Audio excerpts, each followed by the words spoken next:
Hey, this is an overview of my 1971 Mercury Comet. The car's had the front clip changed to a 71 Ford Maverick front clip, fiberglass fenders and hood. There's a 5.3 liter LS motor, Gen 4 truck motor in there with a 78-75 millimeter Performance World turbo, 3-inch stainless exhaust.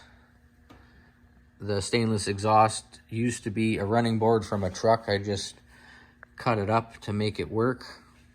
There's a 60 millimeter wastegate running factory truck injectors. The flex fuel injectors, they've been decapped. They flow around 79.5 pounds per hour at 58 psi. Aftermarket Amazon fuel rails.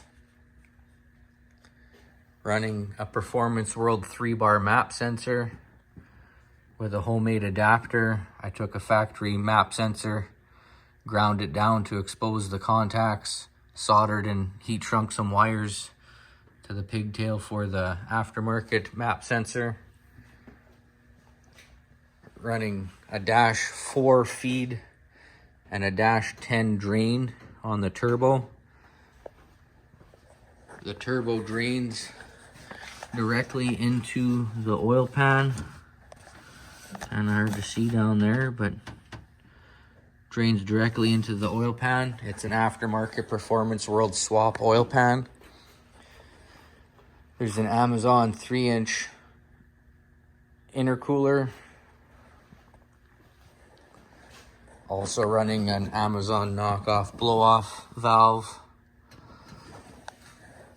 A Mustang rad fan. Aeromotive fuel pressure regulator. It's a boost reference regulator.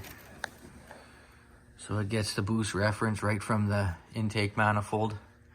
It's teed off at the top to also go to the blow-off valve.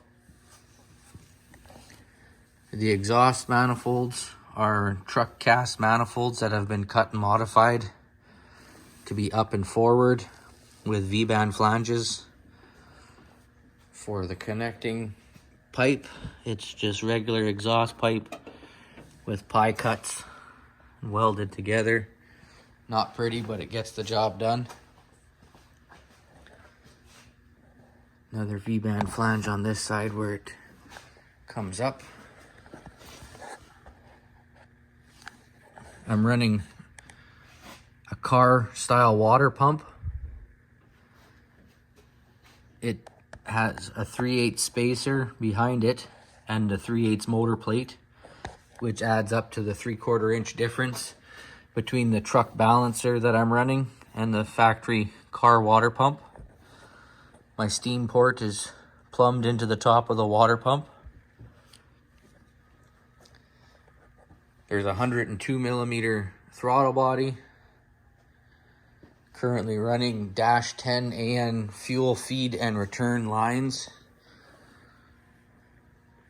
The fuel system runs at 58 psi and pulls or adds as needed based off of the intake pressure.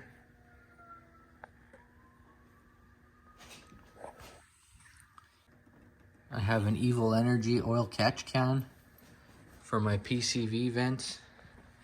The PCV vents are garden hose fittings that have been epoxied into the factory valve covers.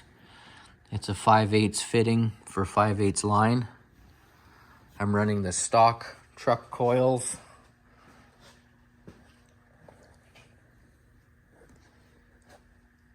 All of the motor is controlled by the Holley Terminator X software.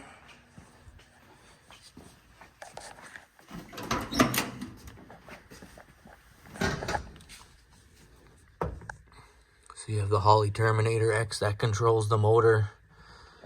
Constant power from the battery fuse block. Also a keyed power from the battery fuse block.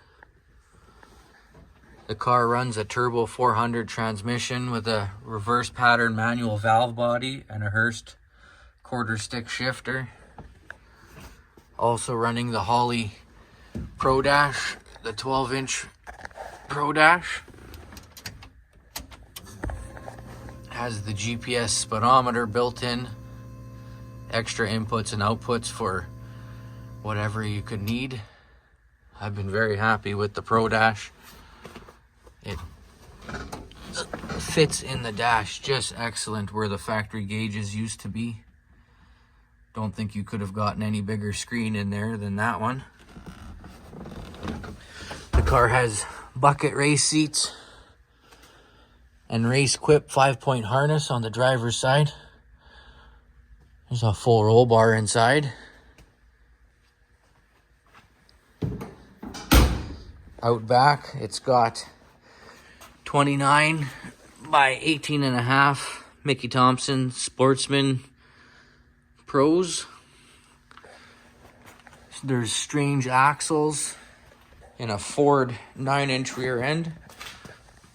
The car has 514 gears currently and adjustable coilover shocks. The rear suspension is a ladder bar setup, kind of an old style, but seems to put the power to the ground well. Running a Performance World swap oil pan and an aftermarket deep transmission pan. Currently running a factory truck alternator, a 4-wire set up with a resistor and a single wire. Seems to charge very well. In the trunk, we have a 16-gallon fuel cell. We have the laser Holley fuel level sender.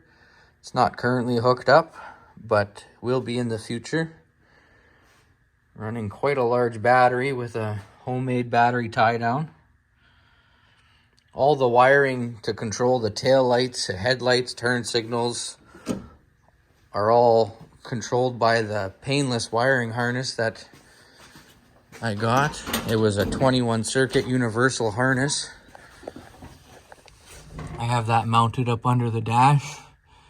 I have lots of extra wire. I didn't trim any of the wires just yet. As you can see, there's loops and rolls of wire everywhere. The idea behind that is have the extra wire just looped up, make sure everything works, and then they'll be cut and terminated properly and made into a nice harness once all the bugs have been sorted out. I do have a line lock set up for the front brakes. Just a single solenoid operated by a button on the shifter. That same button on the shifter also controls the 2-step activation.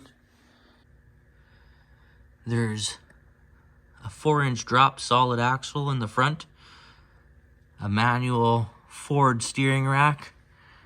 There's drum brakes on all 4 corners.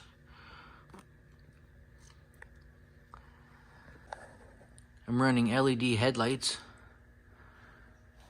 Most of the rest of the bulbs are also LED, just to make them brighter. The whole car with me in it, all the fluids, weighs in right around 3,100 pounds. It's been down the 8th mile at 7:55 in the 8th, which is hopefully going to be improved on next year. That time was run this year on 6 PSI of boost. We're hoping to add a cam kit and some more boost over the winter. Possibly get our 8th mile times down a little bit. The intake air temps tend to stay under 100 degrees Fahrenheit pretty much all the time. Hot day, cold day, it never goes above 100. Coolant temps are always a solid 195. This Ford Mustang fan tends to keep the car running very cool, very well. A lot of this work was done quite hastily to get the car going this year.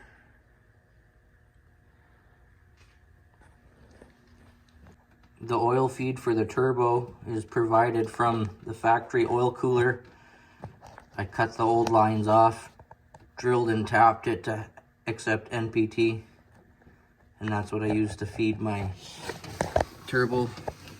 Oil comes up around to the top. Do a little bit of a video of it starting.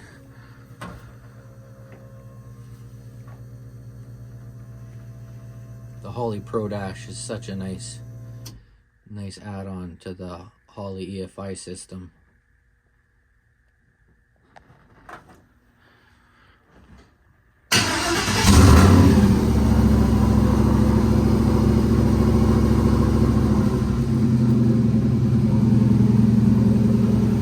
Car fires right up, runs excellent. Very happy with the Holley EFI.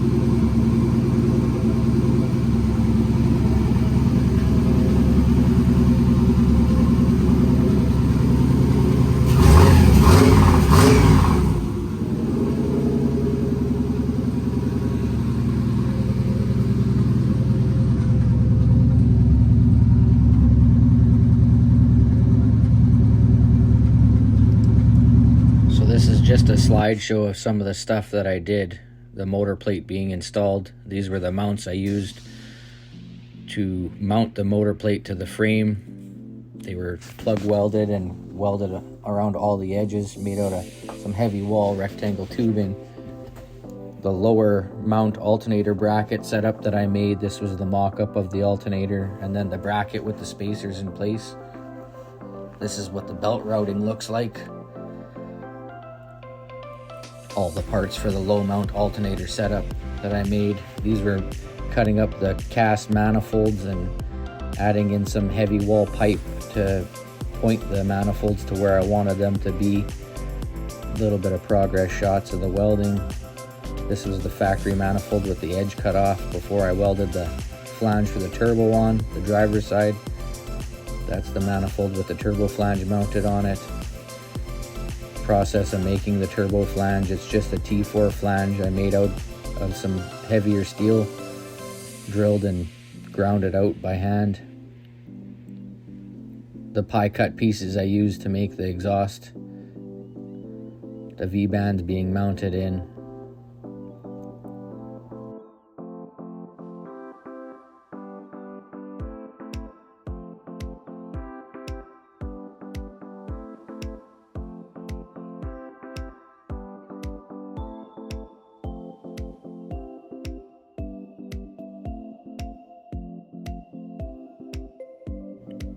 This was the fuel return for in the fuel tank to push the fuel to the bottom of the tank to prevent aeration.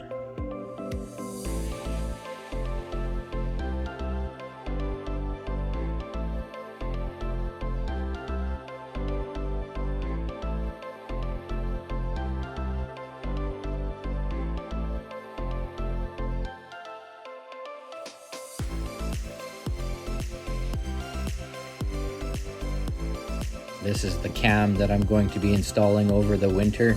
It's a Texas Speed and Performance cam. This is the card for it.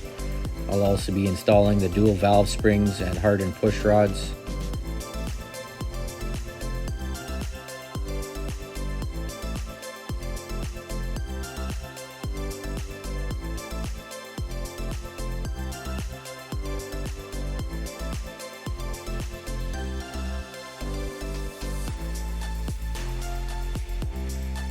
Here was tapping the oil pan for the turbo drain to go into. It's just a bulkhead fitting, and then I use some RTV sealant on the inside as extra sealant protection. There's exotic brand head studs on here. They were very reasonably priced, very nicely made. I did the wheel bearing trick to plug off the DOD oil gallery ports here in the valley. And then this was the Performance World valley cover. I had to machine up a block to add my oil pressure sensor into it.